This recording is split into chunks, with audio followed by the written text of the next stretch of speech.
కానీ day by day ఈ ఏదైతే ఆగదు, మార్పిడి ఆగదు. మత మార్పిడి కాదు, మతి మార్పిడి.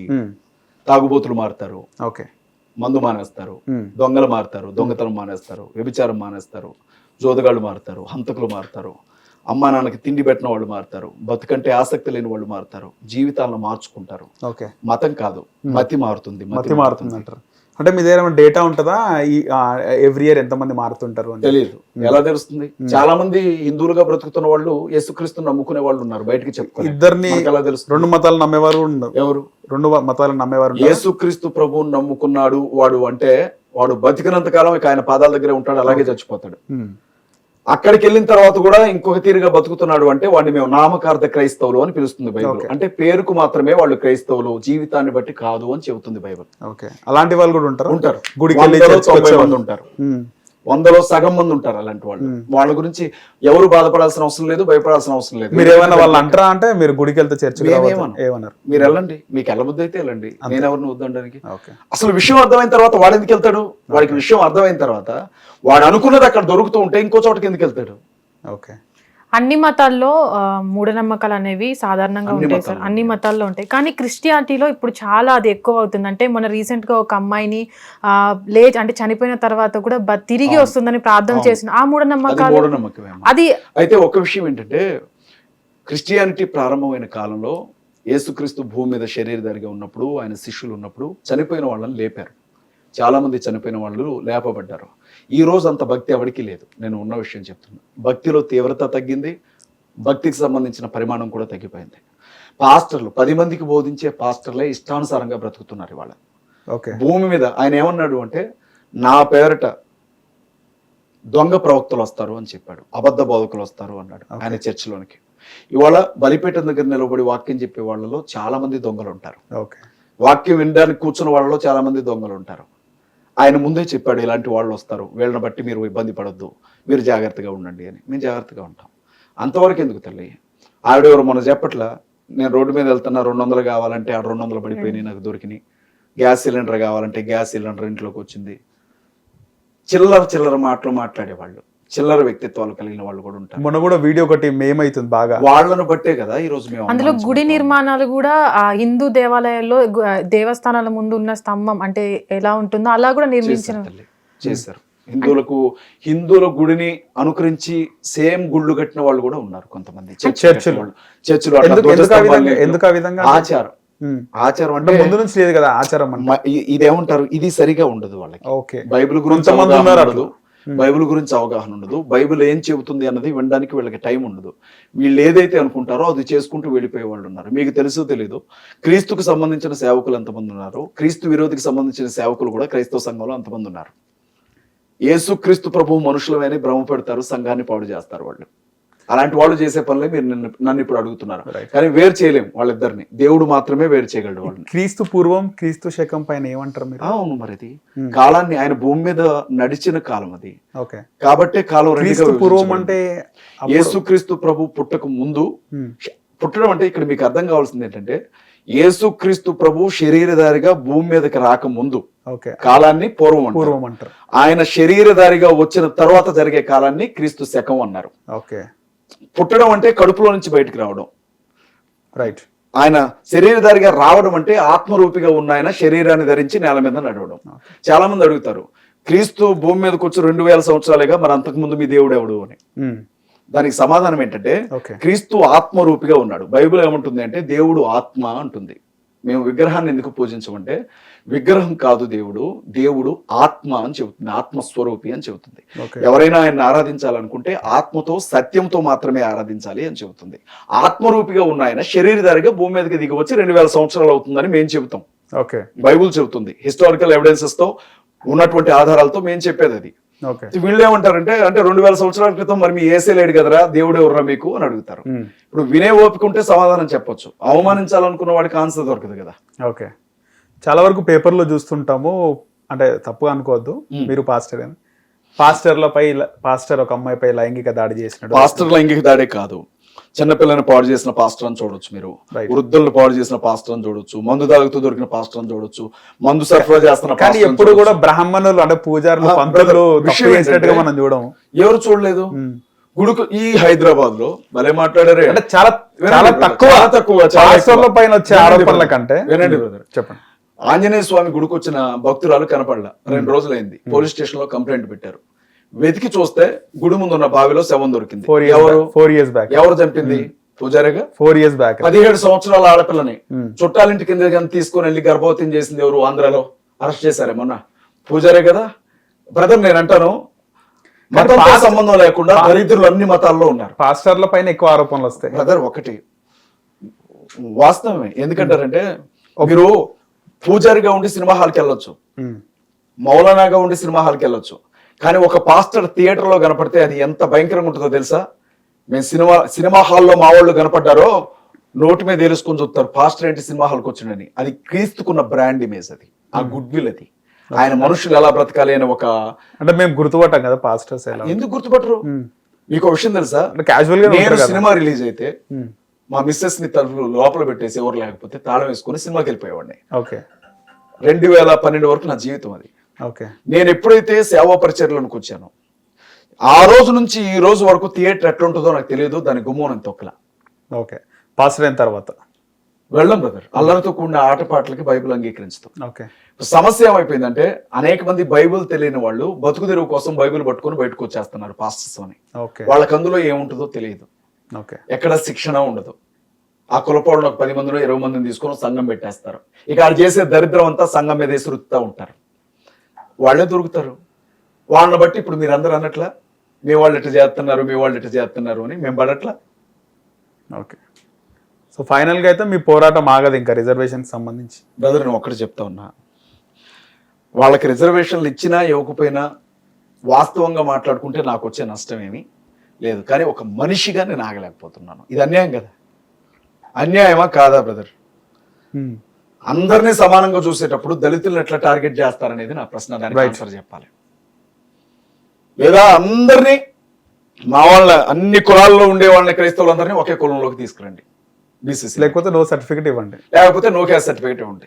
ఇవన్నీ పక్కన పెట్టి ఒక్క దళితుల్నే టార్గెట్ చేస్తాం, మా కాళ్ళ కింద బతకాల మేము చెప్పినట్టు ఏనాలంటే తొక్కి పట్టి నరం తీస్తాం ఆడెవడైనా సరే.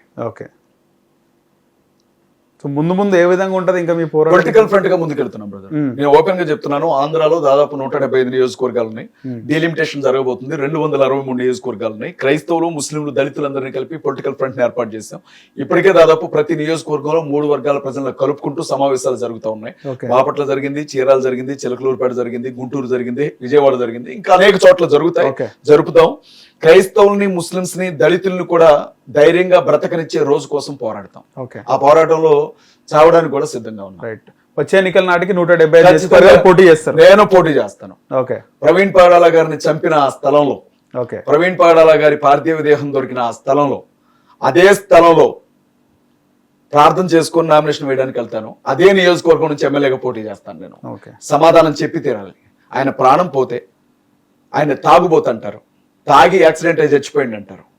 ఆయన మనిషిని చంపడం కంటే వ్యక్తిత్వాన్ని చంపడం చాలా దారుణమైన విషయం. చనిపోయిన ఒక వ్యక్తి, ఏం జరిగిందో చెప్పలేని స్థితిలో ప్రాణం పోగొట్టుకున్న ఒక వ్యక్తి మీద తాగుబోతూ అని ముద్రేసి ఇవాళ క్రైస్తవ సమాజాన్ని మొత్తం అవమానిస్తూ ఉన్నారు. ఇవాళ బైబిల్ పట్టుకొని కనబడితే కొడుతున్నారు, చర్చిలు మూతరేస్తా ఉన్నారు, 144 సెక్షన్లు పెడతా ఉన్నారు, నోటీసులు ఇస్తా ఉన్నారు. అందరికీ సమాన హక్కులు ఉంటే రోడ్ల మీద ఉండే గుళ్ళు, కాలువగట్ల మీద ఉండే గుళ్ళకి ఎవరిచ్చారు పర్మిషన్లు? అవి ఎలా నడుపుతారు? చర్చిలు మాత్రం ఎట్లా టార్గెట్ చేస్తారు? ప్రతిదానికి సమాధానం చెప్పాలి బ్రదర్. ఎన్ని మాట్లాడినా సత్యం అనేది ఒకటి ఉంటుంది. మనం ఎంత కవర్ చేయాలని చూసినా అది కంచు కంటోలాగా ఎన్నికలకు, లేకపోతే ఫ్రంట్ ఉంది కదా బ్రదర్. క్రిస్టియన్, ముస్లిం, దళిత పొలిటికల్ ఫ్రంట్ ఉంది మాది. ఫ్రంట్ ఒకవేళ కాలం కలిసి వస్తే పొలిటికల్ పార్టీ పెడతాం. పొలిటికల్ ఫ్రంట్ కేవలం వెళ్తుందా లేదా వైఎస్ఆర్సీపీకి సపోర్ట్ చేస్తుందా ఎన్నికల నాటికి? క్రైస్తవులు, ముస్లింలు, దళితుల కోసం నేను మాట్లాడతానని జగన్మోహన్ రెడ్డి గారు మాట్లాడితే ఖచ్చితంగా కలిసే వెళ్తాం. లేదనుకోండి, ఆయన నేను మానవత్వం, నా మతం మానవత్వం, నాది మానవత్వం మతం అన్నారు అనుకోండి, మా జాతి కోసం ఖచ్చితంగా మేము నిలబడతాం. మేము గెలవకపోవచ్చు, కానీ గెలిచేవాడిని ఓడిస్తాం. రైట్. కానీ ఇప్పటి వరకు సార్ మీరు మాట్లాడిన దాంట్లో అంటే చాలా మంది రాజకీయ నాయకులు ఓట్ల కోసమే దళితుల గురించి మాట్లాడట్లేదు అన్నారు. కానీ ఇప్పుడు మీరు ఇప్పటిదాకా మాట్లాడింది కూడా రాజకీయ పరంగా లేకపోతే ప్రజల కోసమా? ప్రజల కోసం తల్లి. ఇప్పుడు నేనేమంటున్నానంటే, నేను ఇలా మాట్లాడుతున్నా, హిందువులు ఎవరు నాకు ఓటేరు, అది మీకు తెలుసు. అవునా కదా? కానీ క్రిస్టియన్స్ ఓటేసి హిందువులు ఎవరు ఓటేరు. ఒక నియోజకవర్గంలో క్రిస్టియన్స్ మాత్రమే ఓటేస్తే గెలిచేంత సీన్ ఉండదు. ఓకే, మరి ఏ ఉద్దేశంతో నేను మాట్లాడుతున్నా? క్రైస్తవులు, ముస్లింలు, దళితులు మాత్రమే ఓటేస్తే గెలవరా? ఎవరు? ఏ నియోజకవర్గంలో కూడా కొన్ని నియోజకవర్గాలు చాలా లిమిటెడ్. కానీ ఈ నలుగురు కలిసి ఓటేస్తేనే మనిషి గెలిచేది. రఘురామకృష్ణరాజు నియోజకవర్గంలో 2,20,000 ఓట్లు ఉన్నాయి. అందులో 1,20,000 క్రిస్టియన్ ఓట్ బ్యాంకే. ఆయన కోటేసిందంతా క్రిస్టియన్సే. ఓకే, కానీ అది ఎస్సీ నియోజకవర్గం కాదు, జనరల్. ఇప్పుడు నేను ఉన్నానండి, నేను ఎస్సీ నియోజకవర్గంలో పోటీ చేయలేను, నేను జనరల్ గానే కొట్లాడాలి. అవును, జనరల్ నియోజకవర్గంలో ఏ కమ్మనో, రెడ్డినో, వెలమనో వస్తాడు, నేను ఒక బీసీ, అతను ఒక 100 కోట్లు పెడతాడు, పార్టీ క్యాడర్ ఉంటుంది, ఎలక్ట్రానిక్ మీడియా ఉంటుంది, నైట్ కి నైట్ అన్ని పనిచేస్తాడు. నా దగ్గరే ఉంది బూడిద, అయినా నిలబడతా. ఓకే, 2 కోట్ల ఓట్లు. నేను ఒకటే కాళ్ళు పట్టుకొని చెప్తా, దయచేసి మోసపోకండి. 500 రూపాయలకు 1000 రూపాయలకు ఓటు అమ్ముకోకండి. మన జాతులకు వ్యవస్థ మారుతుందంటారా? డబ్బులు తీసుకోకుండా ఓటేసి కాంశీరామ్ గారు ఏం చేశారు? సైకిల్ మీద తిరిగి ఉత్తరప్రదేశ్ లాంటి రాష్ట్రాలు, ఆ రోజులు వేరు, ఈ రోజులు వేరు కదా. రోజులు వేరైన మనుషులు వాళ్ళు. ప్రభుత్వ ఉద్యోగం ఉన్న వాళ్ళు కూడా డబ్బులు ఆశిస్తున్నారు, ఓటుకు నోటు. కానీ మీరు గమనించారా, ఎవరు డబ్బులు ఇచ్చినా మనసుకు నచ్చినోడికే ఓటేస్తారు జనం. అందరి దగ్గర తీసుకొని ఎవరికి నచ్చితే వాళ్ళకి ఇస్తారు. వాస్తవం కాదా? జనాలు వాళ్ళు ఇస్తా ఉంటే వీళ్ళు తీసుకుంటున్నారు, వీళ్ళు ఏం అడగట్లేదు కదా. ఇప్పుడు అడిగే స్థాయికి కూడా వచ్చారు, మాకు ఇవ్వలేదు మేము ఓటేయమంటున్నారు. నేనైతే ఒకటి నమ్ముతాను బ్రదర్, ఇప్పుడు మీకు ఎట్లుంటుందంటే, రాజకీయ పార్టీలు 3 ఉన్నాయి ఆంధ్రాలో. 3 చెప్పినట్టుగా ఆంధ్ర జనం మొత్తం వింటారు. కమ్మారెడ్డి, వెలమ. కమ్మారెడ్డి కాపు, కమ్మారెడ్డి కాపు. ఓకే, చంద్రబాబు నాయుడు గారు, జగన్మోహన్ రెడ్డి గారు, పవన్ కళ్యాణ్ గారు, ఈ ముగ్గురే. ఓకే, మిగిలిన కులాలన్నీ వీళ్ళకి బానిసలే. ఆంధ్రాలో అన్ని కులాలు వీళ్ళకి బానిసలే. అయితే కమ్మ జెండా మోయాలి, లేదా రెడ్డి జెండా మోయాలి, లేదా కాపు జెండా మోయాలి. ఓకే, ఇంకొక ఆల్టర్నేటివ్ లేదు. వీళ్ళు బయట బాగానే మాట్లాడుకుంటారు ఎదురు పడితే, కానీ మానపల్లి మాదిగూడాలు ఉంటాయి. ఎలా ఉంటాయి అనుకుంటున్నారు బ్రదర్? అన్నదమ్ములే 2 కుటుంబాలు, ఆ టీడీపీ, ఇడు వైసీపీ. ఈడు ఆని చూస్తే కత్తి నోడతాడు, వాడు ఈయన చూస్తే కత్తి నోడతాడు. సొంత బంధువులు వీళ్ళు. ఓకే, సొంత కులస్తులు ఇట్లా కొట్టుకుంటున్నారు ఆంధ్రాలో. ఎప్పుడైతే ఈ అన్యాయం జరుగుతుంది అని అర్థమయ్యేలాగా చెప్పగలుగుతామో వాళ్ళు ఖచ్చితంగా రియలైజ్ అవుతారు అన్నది నా ఆలోచన. ఇప్పుడు కాకపోతే నెక్స్ట్ ఎలక్షన్ కొట్లాడడంలో తప్పలేదు కదా. రైట్. కానీ ఇంకోసారి మహాకూటమిని మాత్రం అధికారంలోనికి రానియం మేము. ఓకే, టార్గెట్ అదే కాదు. వైసీపీ వచ్చిన పర్లేదు, మహాకూటమి రావద్దు. వైసీపీ వస్తుందా లేకపోతే మహాకూటమి వస్తుందా అని కాదు, కానీ క్రైస్తవుల రక్తం తాగి బతుకుతాం అనుకునే వాళ్ళని ఎవరిని కూడా అధికారంలోనికి రానివ్వం. రైట్, ప్రయత్నం చేస్తాం, తప్పులేదు. ఎంకరేజ్ చేయండి, మీరు కూడా ఖచ్చితంగా చేయండి బ్రదర్, పోరాడండి. పోయేదేముంది, ప్రాణమే కదా అని చెప్పండి. ఎప్పుడు ఎస్సీ ఎస్టీ బీసీలు ముఖ్యమంత్రి అవ్వలేదు కదా, అంజయ్ గారు తప్పితే. అవును, ఇంకా నా ఆలోచన ఏంటంటే, ఈ మగవాసం చూసి చూసి చికాకు పుడుతుంది. ఆంధ్రాకు ఒక ఆడబిడ్డ ముఖ్యమంత్రి కావాలి, తెలంగాణకు ఒక ఆడబిడ్డ ముఖ్యమంత్రి కావాలి. ఓకే, తెలంగాణలో అయితే ఎవరు అవుతారు అనుకుంటున్నారు? ఎవరైనా కావచ్చు. ఉన్నారే ఒకళ్ళు, అక్కడ ఒక్కోలో ఇక్కడ ఒక్కలే కదా. సరే, ఇద్దరు, ఆయన ముఖ్యమంత్రి కూతురే, ఈవిడ ముఖ్యమంత్రి కూతురే. ఒకవేళ అవకాశం వస్తే తప్పే ఉంది. షర్మిలారెడ్డి గారు కాకూడదా, లేకపోతే కవిత గారు కాకూడదా? తప్పే ఉంది.